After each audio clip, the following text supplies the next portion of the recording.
Alors voilà, je vous présente Wally. Wally, c'est un personnage fictif de l'application chess.com. Ils ont créé plusieurs personnages fictifs avec des styles de jeu différents, défensif, contre-attaque, attaquant, défenseur, attaque lente, jeu ouvert, jeu fermé, bref, voilà, différents styles, avec différentes puissances. Et pour chaque niveau, hein, pour 1000 Elo, vous avez 3 joueurs, 3 profils différents, pour 1100, 1200, 1300, bref. Donc là, je me suis fixé de jouer un peu contre ces personnages fictifs. C'est un bon entraînement en même temps. Et donc le personnage précédent que j'ai battu à 1800 Elo, c'était Lorenzo. Donc là, je me dis, je vais attaquer sur Wally. Et donc là, par contre, le style de jeu, il est très... il y a beaucoup de pièges, etc. En tout cas, je me suis repris à 5, 6 ou 7 fois, je crois, essayer de le battre avec mes ouvertures classiques. Et puis, je me plantais à chaque fois. Et ensuite, je me suis dit, tiens, je vais tester avec la méthode Ruiz. Euh, Parce qu'un méthode Ruiz, bah voilà, on sort un peu des sentiers battus et du livre d'ouverture classique. Et même vis-à-vis des programmes, il semble quand même que ça permet de donner quand même un peu un avantage. Ça oblige un peu l'application à calculer peut-être un peu plus qu'avec les livres d'ouverture et les ouvertures classiques, les positions habituelles auxquelles l'application est certainement habituée. Enfin voilà, c'est une des explications que je vois, que je trouve. Donc après deux, trois tentatives avec la méthode Ruiz, j'ai fini par réussir à le battre, mais voilà, c'était chaud la partie, franchement, elle a dû durer au moins 1 heure. Il y a eu des moments où j'étais un peu bloqué, donc plutôt que de jouer un coup dans le doute, euh, j'ai préféré réfléchir. Il y a un ou deux coups que j'ai joué par intuition. Voilà, enfin voilà, je vais vous faire découvrir la partie. Donc voilà, entendre le bruit des pièces qui bougent. Voilà. Donc la méthode russe, que ce soit avec les blancs ou avec les noirs, hein, c'est toujours la même chose. On avance les deux pions centraux d'une seule case, puis les pions sur les ailes, puis ensuite on prépare le fianchetto, les cavaliers sur la deuxième case du centre, les deux cavaliers, et puis voilà, enfin vous allez voir au fur et à mesure, hein. Donc je vais tester, on verra bien, hein. Donc il me sort la défense sicilienne. Mais voilà, les 10 premiers coups de la méthode Ruiz, on n'a quasiment pas besoin de réfléchir énormément, on peut les jouer presque en automatique, hein. Voilà. Donc moi je jouais les coups, voilà, la méthode Ruiz. Voilà, les cavaliers au centre.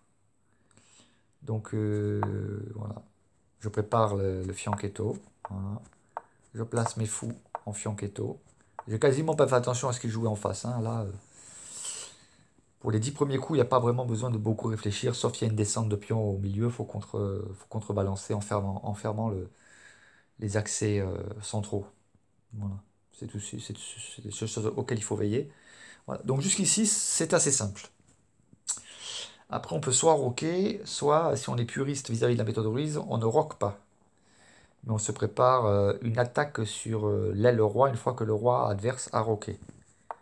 Voilà. Donc là, je bouge ce pion pour préparer la venue du cavalier E2 en G3, essayer de placer le fou en F3, puis le roi en E2, ramener la dame en G1 pour ensuite la mettre en G2 et ensuite ramener la tour qui est en A1 pour la mettre en G1. Voilà, pour préparer vraiment une attaque monumentale, très agressive sur l'aile roi. Donc là, pour l'instant, jusque-là, je ne fais pas trop attention à ce qu'il joue en face. Parce que la position, enfin la méthode Ruiz, en début de partie, en ouverture, c'est assez solide quand même, quoi. Sauf si, bien sûr, je joue contre un grand maître international ou quelqu'un qui a plus de 2000 Elo, 2000, 2200, 2300. Bon, là, effectivement, la méthode Ruiz a ses limites quand même, hein. Mais pour jusqu'à 2000 Elo, je pense que voilà, c'est une bonne méthode. Voilà, donc c'est ce que je disais. Le cavalier ici, le roi en E2. J'essaie de suivre le plan, hein. J'ai regardé plusieurs vidéos là du fils du fondateur, du créateur de la méthode Ruiz. Je crois qu'il s'appelle Franck. J'ai regardé plusieurs vidéos, donc je joue de mémoire là. sais pas si je fais totalement dans le bon ordre, mais j'ai compris l'idée principale. C'est effectivement de venir voilà, avec la dame ici, puis de ramener, voilà. Là, je pense que je suis bien paré. Par contre, pour la suite, c'est chaud, quoi, hein. Donc, à partir de là, j'ai commencé à réfléchir. C'est vraiment à partir de là que j'ai commencé à réfléchir. Vraiment. Et à me dire, bon, maintenant, comment je vais mener l'attaque? Je sais que, voilà, j'ai les forces qui sont mobilisées pour l'attaque sur l'aile roi, mais comment mettre en route toute la machine, là, c'est une autre affaire. Donc, à partir de ce moment-là, je suis vraiment rentré dans la réflexion pure. Voilà. Donc là, c'est là qu'il a fallu que je commence à réfléchir. Donc là, je me suis dit, bon, on revient en arrière pour montrer ce qu'il fait, hein. Donc il descend, il mène une attaque. Donc là, je me dis, bon, il attaque mon fou, clairement. Le pion, c'est pas grave, mais il attaque le fou. Donc, bah, j'ai pas vraiment le choix parce que le fou, voilà, mon fou, il est bloqué. Donc, bah, je suis obligé de prendre, hein, avec le pion. Il reprend. Et là, je me suis dit, bon, voilà, c'est blindé, quoi. La case 4, elle est blindée avec mon cavalier en G3, mon fou en F3 et mon autre cavalier en D2. C'est bon, quoi. J'ai ce qu'il faut, quoi. Voilà. Après, ce qu'il fallait, c'est choisir, prendre avec un cavalier plutôt qu'avec l'autre. Donc, je me suis dit, là, il va forcément y avoir un échange de cavaliers. Et puis, non. Il n'y a pas eu d'échange de cavaliers. Donc là, je pointe le cavalier, son cavalier qui est en F6, avec mon cavalier qui est en E4 et mon fou qui est en B2. Mais bon, le prendre, il reprend, je reprends, ça ouvre, ça pourrait ouvrir le roc sur l'aile roi. Mais j'ai préféré jouer une attaque à la découverte sur la dame. Enfin, l'idée de faire une attaque à la découverte sur la dame. Je pense maintenant que le recul que j'aurais peut-être mieux fait de prendre son cavalier. Il aurait repris avec le fou.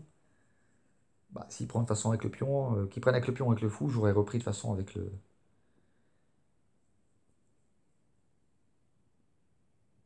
Non, s'il aurait pris avec le pion, j'aurais pas repris avec le fou, mais il aurait ouvert son roc, donc c'est pas bon.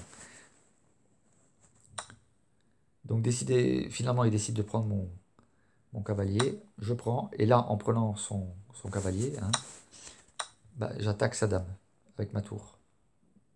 Ma tour qui est protégée par mon roi et par l'autre tour qui se trouve en H1. Donc lui, bien évidemment, il bouge sa dame. Et là, moi, je me dis, bon, maintenant, il faut y aller, quoi. Faut que je lance l'attaque sur le roc adverse, quoi. Sur l'aile roi. Je me dis, là, c'est jouable. S'il prend avec le pion, je prends avec le cavalier. S'il reprend avec le fou, je prends son fou avec la dame. Et puis après, je pourrais faire monter mon pion qui est en H3 pour continuer l'attaque sur le roc. Mais ça va être, il va vraiment me compliquer l'affaire, le Wally, là. Donc il prend. Jusque là, je suis le plan. Et là, il ne prend pas. Il décide d'attaquer mon pion, qui se trouve en C2.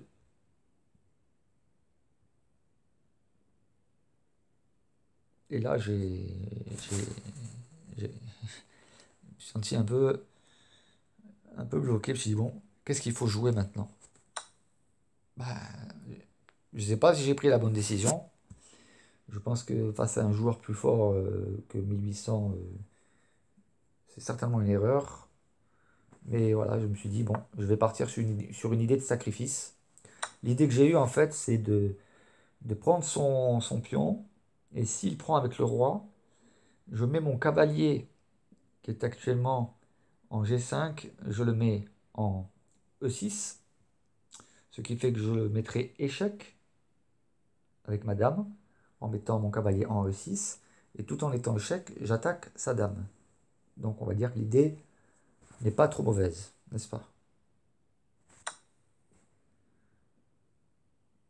Sauf que lui, voilà, il prend mon pion, puis il attaque donc du coup ma tour.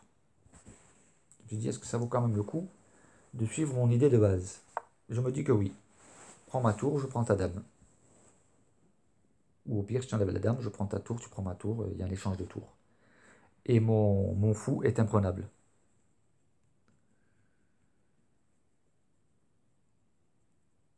Voilà. Et sachant que si jamais il prend mon cavalier avec son pion qui est en F7, je me dis que je peux faire une attaque à la découverte avec mon fou, que je placerai en E5, ce qui fait que je mettrai échec et j'attaquerai de nouveau sa dame. Donc il est obligé de bouger le roi et il perdrait sa dame. Donc lui il décide de bouger la dame. Et là je me dis, je fais quoi? Mon cavalier est en prise, ma tour est en prise. Si je bouge ma tour pour la sauver, eh bien, je perds mon cavalier. Donc je me dis, voilà, je vais perdre ma tour. Enfin, une pièce pour perdue. Je décide d'abord de faire une attaque à la découverte. Donc échec. Il vient couvrir. Donc là, ouf, je viens de sauver l'attaque sur ma tour. Et là, j'ai le choix. Je me dis, bon, je fais quoi? Je lui prends sa tour avec mon cavalier. Ou alors je dégage mon fou. Mais bon, dégager le fou, ça voudrait dire que je perds mon cavalier. Donc, je prends la tour. Et là, boum, je me dis, j'avais pas vu. Il me met échec. Bon, en attendant, je vais quand même de prendre une tour. Mais il me met échec, quand même. Bon, je recule. Et là, remarquez, il me prend le fou. Voilà, je remontre, il me prend le fou. Donc, quand on fait le bilan, j'ai 1, 2, 3, 4, 5 pions. Il en a 4. Ensuite, il a 3 pièces mineures. Donc, un cavalier de fou. Et moi, j'ai 2 pièces mineures. Un cavalier et un fou. Par contre, il a une dame et une tour. Et moi, j'ai ma dame et 2 tours. Donc, si je calcule 1, 2, 3, 4, 5, 5 je simplifie hein, en comptant un point. C'est une manière d'évaluer assez rapidement la position. Un point pour chaque pion, donc 1, 2, 3, 4, 5, j'ai 5 points. Les pièces mineures, c'est 3 points, donc 5 et 3, 8, 8 et 3, 11.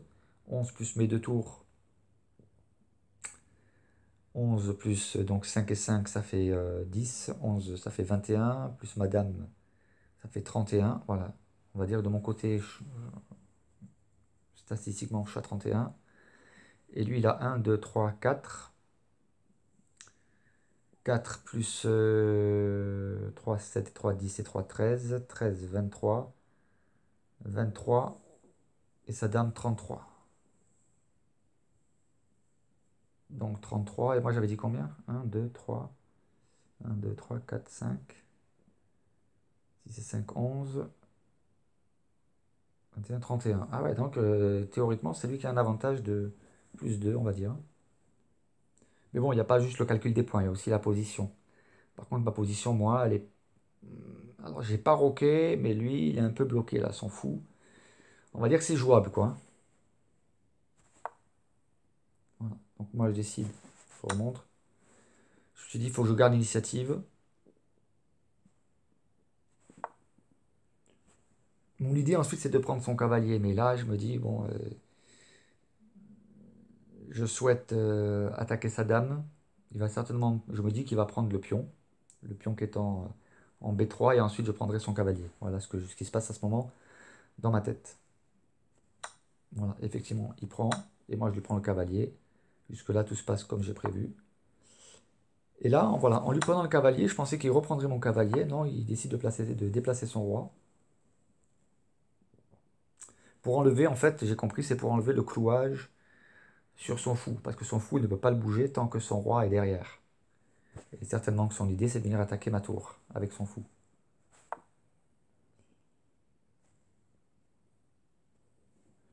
Alors ce coup-là, en fait, pour dire vrai, je l'ai joué un peu à l'instinct. Ça devenait vraiment compliqué. Je me suis dit, c'est chaud. Quand l'adversaire en plus a deux fous, c'est encore plus chaud. Deux fous, c'est très très fort, quoi. Et j'avais du mal à me concentrer, à visualiser. Et je me suis dit, je vais jouer un coup d'instinct, je vais tenter ce qui fonctionne habituellement, enfin ce qui peut fonctionner avec des humains, c'est des coups de bluff, quoi, hein. Proposer éventuellement un échange des dames, sachant de façon que mon cavalier, bon, je me dis, je m'étais préparé à l'idée de le perdre parce que je lui ai pris un cavalier, donc il me le reprenne, c'est normal. Je me suis dit, il faut que j'essaie de prendre des avantages ailleurs. Et là, l'idée quand même, c'est que ma dame ici, elle protège ma tour en D1, elle protège ma tour en H1. Voilà. Et je suis au centre. Grosso modo, voilà ce qui. Voilà. Et j'attaque en même temps sa dame. Sachant qu'il peut me prendre le pion qui est en A3. Lui, il me met échec. Bon, je me dis, pour l'instant, il n'y a pas péril en la demeure. Je me déplace en F1. Voilà, c'est maintenant qu'il prend mon cavalier. Voilà. Donc à ce moment-là, je me dis d'attaquer sa tour, quoi.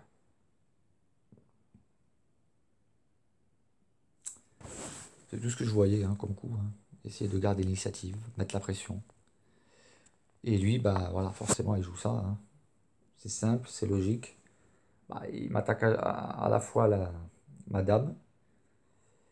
Et puis bah, il y a ma tour derrière en enfilade. Alors ma tour, certes, qui est protégée par mon fou, mais bon, voilà. Je me suis dit, ça sent un peu le roussi, là, le machin, quoi. Donc je me dis, bon, tant qu'à faire, bon, pour l'instant, ma tour est protégée. S'il prend ma tour, je reprends la sienne, échange de tour. Je me dis, voilà, je prends le pion. J'essaie de gagner un avantage supplémentaire. Il prend, je reprends. Voilà. Et là, je suis resté pas mal de temps bloqué sur cette position. Je me suis dit, qu'est-ce que je peux faire? Et surtout, qu'est-ce que lui, il peut faire? Je voyais qu'il peut déplacer son fou. Son fou qui est en G6. Je me suis dit, il peut me mettre échec. S'il me met échec, je fais quoi? Euh, voilà, je me dis, je peux aller en G2. Mais après, une fois que je suis en G2, je fais quoi? Voilà. Donc ça devenait chaud, quoi. Donc là, j'amène madame ici aussi. Alors c'est aussi un coup, allez, réfléchi mais aussi instinctif. Je voyais pas de meilleur coup. Je me suis dit, ramener madame ici, ça l'empêche de venir avec son fou sur la case E4. Je protège mon pion qui était pendant, le pion A3 qui pouvait être pris par la dame. Je protège en même temps mon fou qui est en D1 et mon fou protège ma dame. Et en même temps, j'attaque son pion en A7. Je me dis, voilà, là, voilà. Je dis, c'est pas trop mal, quoi.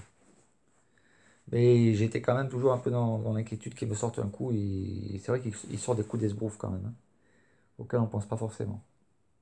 Là, ce que je me suis dit, ce qu'il peut faire, c'est éventuellement me mettre en échec avec sa dame en D3. Je me suis dit, je pourrais mettre mon roi en G1 et surtout pas en G2. Sinon, il vient avec son fou qui, là, du coup, pour le coup, bien, serait soutenu par sa dame. Il me mettrait échec, je serais obligé de bouger mon roi et me prendrait la tour. Et je ne pourrais pas reprendre son fou parce qu'il est soutenu par sa dame. Donc voilà, ce que je pensais, il l'a fait. Il me met échec. Et j'ai fait l'erreur, j'ai fait cette erreur là, apparemment. Ah non, j'avais prévu, non, c'est bon, ok. Non, effectivement. J'avais prévu que si jamais il me met échec avec son fou, je peux ramener mon fou qui est en D1. Donc vous voyez, il y a même des trucs que je ne me rappelais même pas, et là, pendant l'analyse, ça me revient. Voilà.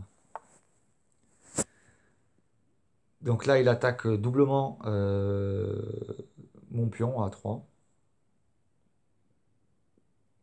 Et là, hop, j'ai eu une petite étincelle pour sauver les meubles, du moins pour sauver ce pion.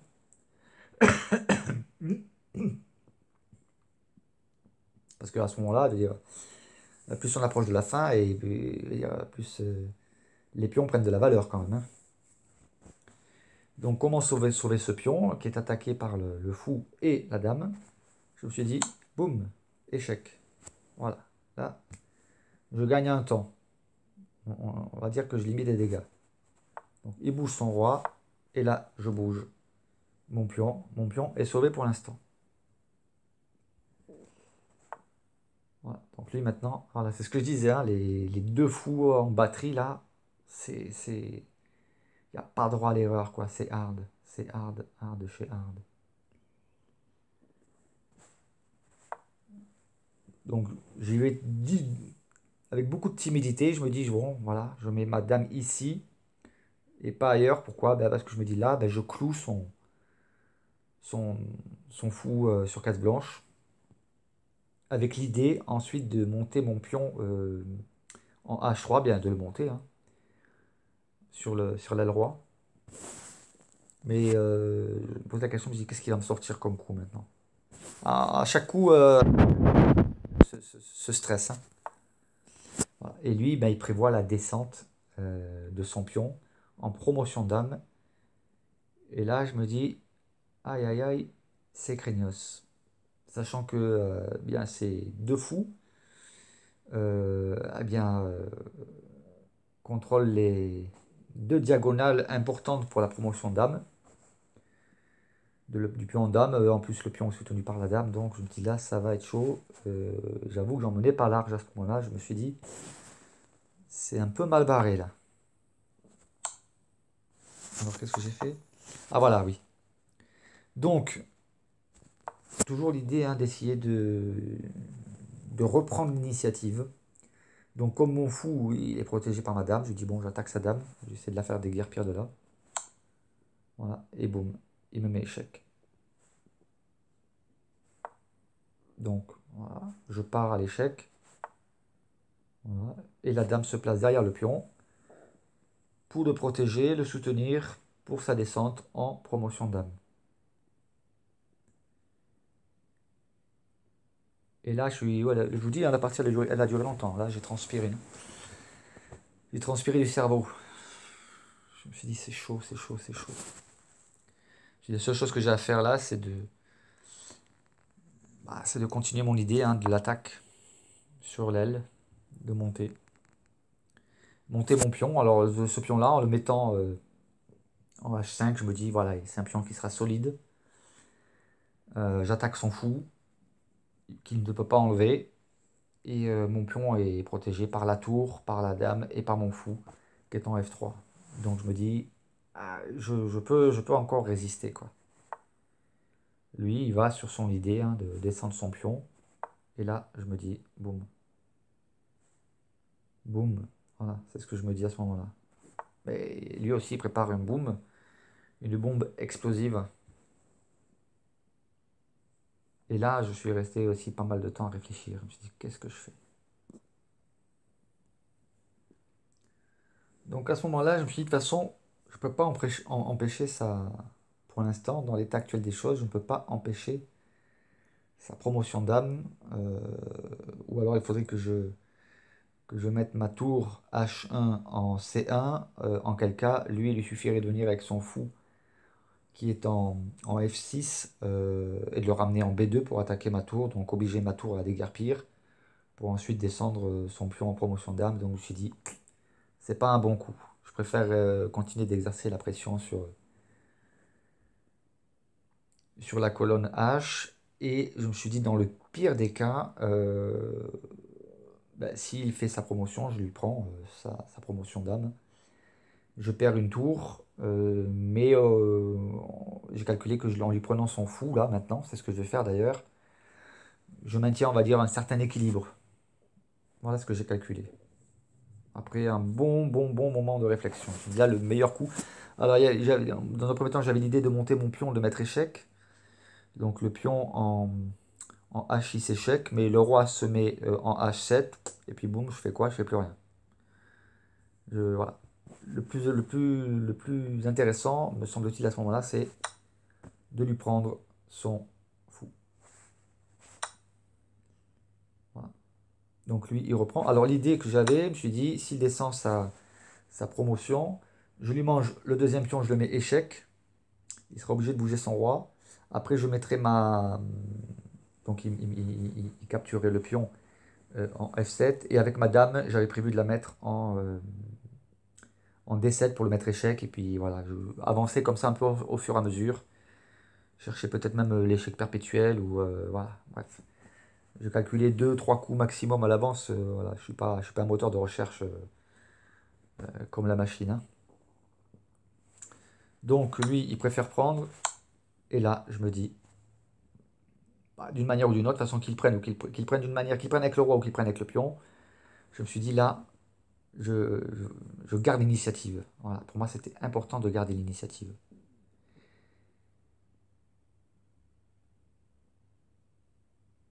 D'autant que je me dis là, j'ai un gros avantage, c'est que ma dame est sur la septième rangée, j'ai ma tour H qui est prête à monter aussi. Donc je me dis c'est vraiment jouable quoi. Là je peux éventuellement inverser la tendance. Là il me joue un coup, il joue ça. Et quand il joue ce coup-là, je me dis c'est bon, j'ai la partie gagnante. Là je me dis j'ai la partie gagnante. Sa promotion elle tombe à l'eau et j'ai la partie gagnante. Échange des dames. Voilà. Et à partir de là, je me dis c'est bon. À ce moment-là, j'ai décompressé, je me suis dit c'est bon. Là c'est partie gagnante. Il a un fou sur case noire, donc mes pions, j'ai juste à les mettre sur case blanche. J'ai mon fou de case blanche, donc tout va bien. C'est nickel. Lui, il a trois pions éparpillés. Et il y en a un qui va disparaître. Donc là, à ce moment-là, je me dis c'est bon. J'ai la partie gagnante. Voilà. Donc lui, il peut faire ce qu'il veut là. Je prends son pion. Voilà. Je mets mon pion E2 en E4, soutenu par mon fou. Et donc sur case blanche, rien à craindre. Voilà, il peut bouger. Là, voilà, avec ma tour, je monte. Plus rien à craindre. Voilà. Bon, maintenant, du coup, du fait que j'attaque son pion, bah, ça mobilise son fou à la tâche de protéger ce pion. Bon, ben, je mange l'autre, hein, je capture. Voilà. Et là, maintenant, c'est que du plaisir, hein, c'est de l'amusement. Voilà, il peut s'amuser. Là, plus rien ne peut empêcher ma propre promotion à moi. Voilà, il va prendre. Ok, donc là, là, c'est pas la peine de. J'avais plus besoin de réfléchir longtemps, quoi. Là, c'est la fin des haricots pour lui. Je lui fais le mat de l'escalier. Bon, j'aurais pu faire mieux, plus court, etc. J'ai dit, je vais direct à l'essentiel. Et voilà comment j'ai réussi à battre Wally après plusieurs tentatives infructueuses et grâce à la méthode Ruiz. Et voilà. Donc j'espère que ça vous a plu. Et ben, rendez-vous pour de prochaines parties commentées.